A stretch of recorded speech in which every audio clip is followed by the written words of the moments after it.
everyone, I'm Alana from IGN, and I'm here with Rich, and we're playing Darksiders 2. You actually worked on this game. I did. So what are we looking at right now? This is the first level in the game. It's Crowfather. This is the Icy Vale. It sure is icy.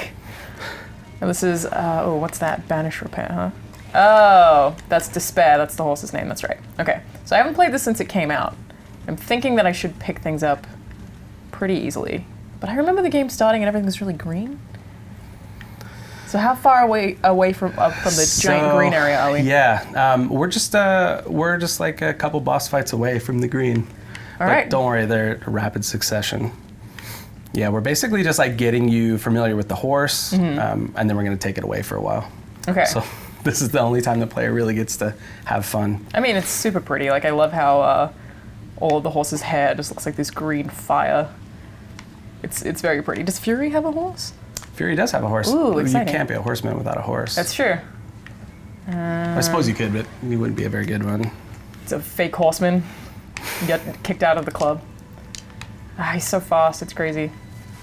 All right, these look like things that I'm gonna have to fight. Okay, I'll be to dodge. Yeah, it's insane how fast he is. I was just looking at Darksiders 1 not an hour ago, and comparing Darksiders 2 to Darksiders 1 in terms of speed is insane. Yeah.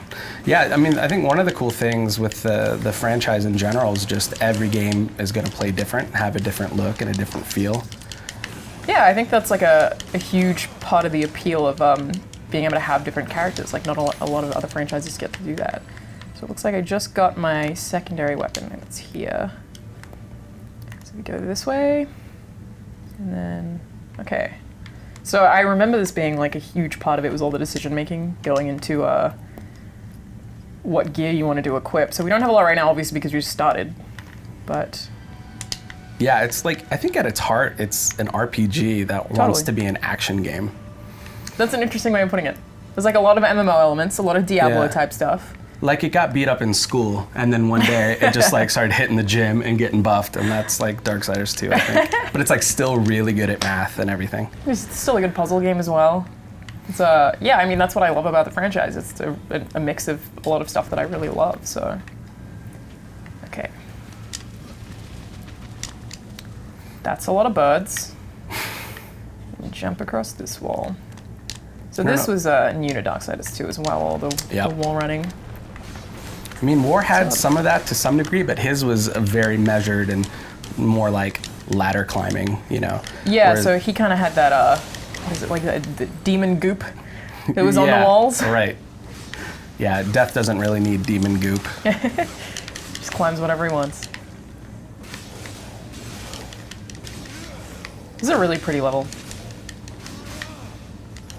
Remember, there was like several iterations over it, like over time. Like we've probably rebuilt this stage probably 3 or 4 times, like of course development. Yeah, because the artists would just keep coming up with like a cooler way to do the snow effects or the icy rocks. So when you were working on your own engine, was that super annoying having to rebuild stuff?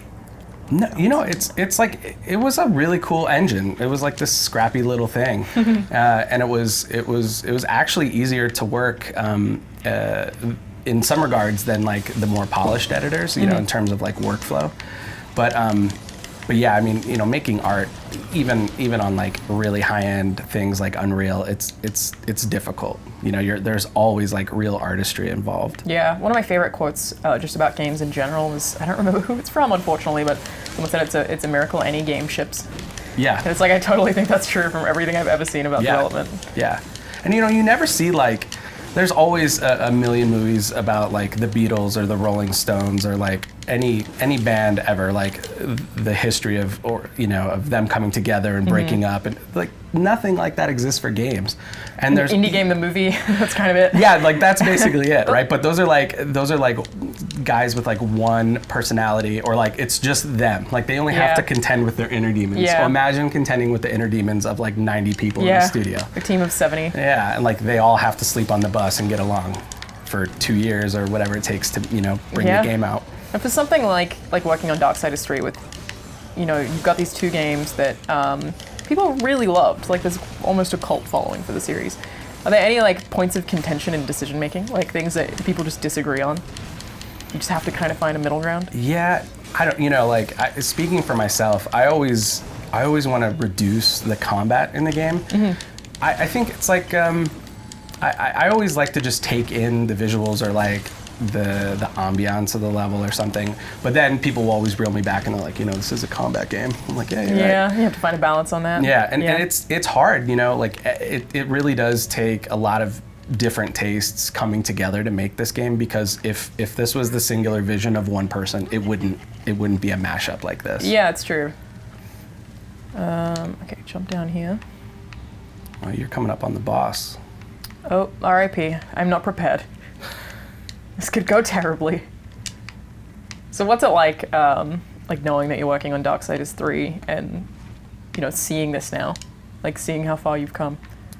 It's a good benchmark for how far we've come. We're not really this team anymore, but I know these guys. Like, I know who they were. This was honest to who we were at that time, and we've all gotten older. Technology's improved, games like as a medium have improved. So, it's a snapshot. Yeah, that's cool. Like a moment in your life. It's like listening to an 80s song or something, It's like, that's cool. That's what it was. When did this game come out? This was 2012, I think. 2011. Oh, you really got me there. So I guess it's in game time, in years for video games, that's quite a while ago. Yeah, in dog years, yeah, it's crazy. Yeah, because everything, ages so quickly when it comes to games. Well, just like these consoles aren't even around anymore, like. Oh yeah, it was 360, PS3. Yeah. This game is so busy and so colorful, especially for that console generation. There's just so much going on that it's amazing. It just doesn't have frame rate drops all the time. Right.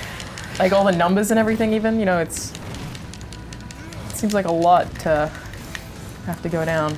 Well, I think, also like you were saying how colorful it is, like we're trying to retain that for Darksiders 3, that colorful, like fantasy looking vibe, but we're trying to, put it back on Earth and trying to find a mix, whereas like here we're in some like void. Wherever we are. We can do whatever we want, So I think that's a good place to stop. Thank you so much for joining us. Well, thank you. Thank you. And for more on Darksiders 3, stay right here on IGN.